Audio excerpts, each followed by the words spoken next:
Muy buenas a todos, amigos de YouTube. ¿Alguna vez te has preguntado cómo narices funciona una impresora 3D? En la actualidad las impresoras 3D están tomando cada vez más importancia, sin embargo sigue siendo un gran misterio para la mayoría de la gente. Y hoy resolveremos este gran misterio. Antes de comenzar, quiero desearos un próspero 2017. Pero bueno, ¿a quién vamos a engañar? Todos sabemos que esto eres tú consiguiendo tus metas este año. Así que no te pierdas ni un milisegundo del vídeo, que comenzamos. ¡Dentro vídeo!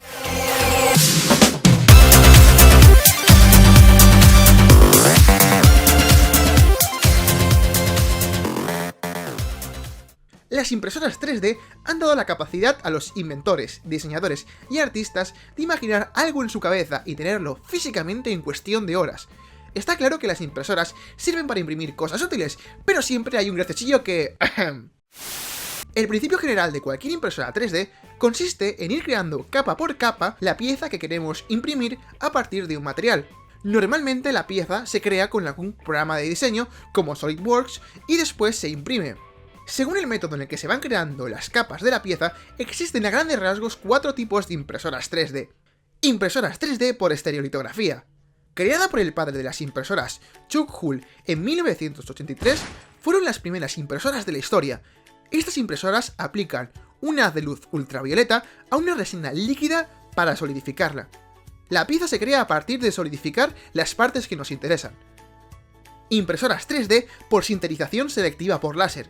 Su funcionamiento es similar al anterior, solo que el haz de luz es un láser que en vez de solidificar un líquido, solidifica un polvo de algún material, como por ejemplo polvo de metal, haciendo piezas 3D en metal. Impresoras por inyección de aglutinante. Funcionan mediante el aglutinante, que es un líquido, que puede ser de cualquier color, que proporciona adherencia en las zonas de la capa de polvo donde se coloca. Así, capa por capa, se obtiene una pieza rígida. Impresoras 3D por deposición de material fundido. Si has visto alguna impresora 3D, muy probablemente haya sido de este tipo. Este tipo de impresoras son las más comunes, y aunque sus resultados no son comparables con las impresoras anteriores, el tipo de tecnología que emplea y su reducido precio en comparación con las otras han puesto a esta impresora al alcance de cualquier persona. Fue creada por Scott Crumb en 1989, pero el boom de las impresoras llegó en 2009 con el proyecto RepRap y su impresora Darwin. Era la primera vez en la historia en la que se había creado una máquina capaz de autorreplicarse, es decir, una máquina capaz de imprimirse a sí misma. Muy probablemente si tu impresora lleva piezas impresas en 3D, el tatarabuelo de tu impresora sea Darwin. Por otro lado, la versión mejorada de Darwin fue la impresora Mendel, pero por aquel entonces Joseph Prusa, un joven de 23 años integrante del proyecto RepRap, construyó una versión mejorada de la impresora Mendel y la llamó Prusa Mendel, la cual fue la predecesora de las famosísimas impresoras que hoy en día conocemos bajo el nombre de Prusa i3. De hecho, mi impresora es una Prusa i3. Pero, ¿cómo es el proceso de imprimir algo? Lo primero de todo es conseguir la pieza, y aquí tenemos varias opciones. Podemos diseñarlo por ordenador con un programa de diseño 3D como SolidWorks. Podemos descargarla de internet en una página llamada Thingiverse, donde hay infinidad de proyectos imprimibles. O podemos usar un escáner 3D para digitalizar cualquier cosa real. Y ya sé lo que estás pensando, ¡guarro! Seguro que más de alguno necesita un escáner más grande. La cuestión es que al final tendremos un archivo STL que guarda la geometría de la pieza. Sin embargo, ese archivo no lo entiende ni Dios y nuestra impresora necesita órdenes para hacer la pieza, por lo que es necesario convertir el archivo STL en un archivo G-code. Para ello se usa un programa, entre otros, llamado Cura, el cual además te permite modificar parámetros de la impresión y ver la pieza. Ahora encendemos la impresora e insertamos la tarjeta SD con el G-code que le hemos chutado antes. Buscamos la pieza en la pantalla LCD y le damos a imprimir. ¡Aparcado! Entonces esta cosa cuadrada rara que veis aquí se llama extrusor. El extrusor se encarga de empujar el filamento enrollado en una bobina para fundirlo e ir depositándolo en la superficie. Unos motores situados en cada eje permiten que el extrusor llegue a cualquier punto para crear capa por capa la pieza. Todo esto controlado por una placa electrónica situada en la parte de atrás. Si la pieza no es muy pequeña, el tiempo de impresión suele tardar media vida y va de 1 a 5 horas. Hay piezas que llevan hasta 20 horas imprimirlas. En este caso la pieza es pequeña y solo ha tardado media hora en imprimirse.